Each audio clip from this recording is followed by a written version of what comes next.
अर्थेष्वभिज्ञस्वराट्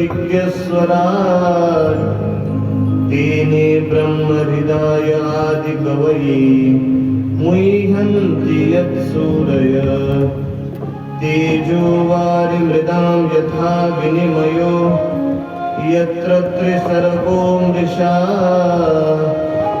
धाम्ना स्वेन सदा निरस्तकुहकं सत्यं परं धीमहि. की श्रीमद भागवताच्या आरंभी सत्याची वंदना केलेली आहे.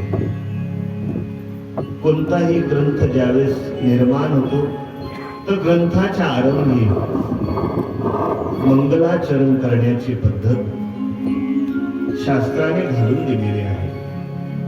मंगलाचरण ग्रंथाच्या आरंभी असावं, ग्रंथाच्या मध्ये असावं आणि ग्रंथाच्या शेवटीही मंगलाचरण असावं.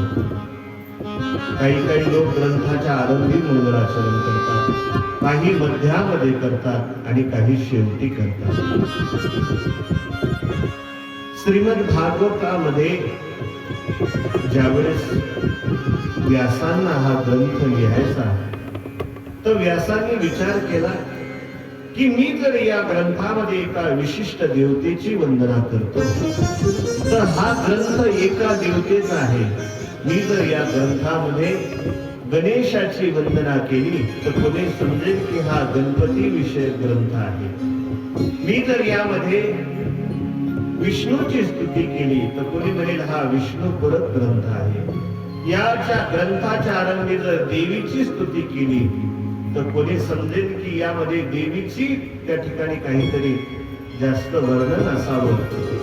कारण ज्यावेळेस रामकथा आम्ही सांगतो तर पूर्ण एक दिवस, पहिला दिवस जो आहे तो वंदना करण्यामध्ये जातो.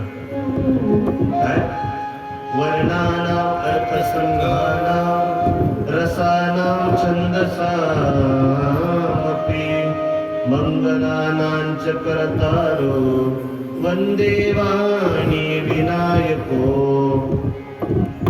भवानी शंकर वन्दे श्रद्धा विश्वासरूपिणो याभ्यां विना न पश्यन्ति सिद्धा स्वांतस्तमीश्वरम्. अशी वंदना रामायणाच्या आरंभी गोस्वामी तुलसीदासांनी केली की पूर्ण दिवस त्या ठिकाणी पहिला दिवस वंदनेमध्ये जातो. व्यासांनी विचार केला की मी कोणत्या देवाची वंदना करू आणि म्हणून त्यांनी सत्याची वंदना केली. मग सत्याची वंदना केली करण्यामागे हेच कारण आहे. मग सत्य म्हणजे तो परमात्मा आहे. कारण ज्याचं आचरण मंगल आहे, ज्याची आठवण केली म्हणजे मंगल होते आणि म्हणून ज्याच्या स्मरणाने आपला दिवसही त्या ठिकाणी मंगलमय होतो, अशा मंगलमय परमात्म्याची आपण त्या ठिकाणी वंदना केली पाहिजे. आणि म्हणूनच आपण म्हणतो तो परमात्मा कसा आहे. मंगल भवन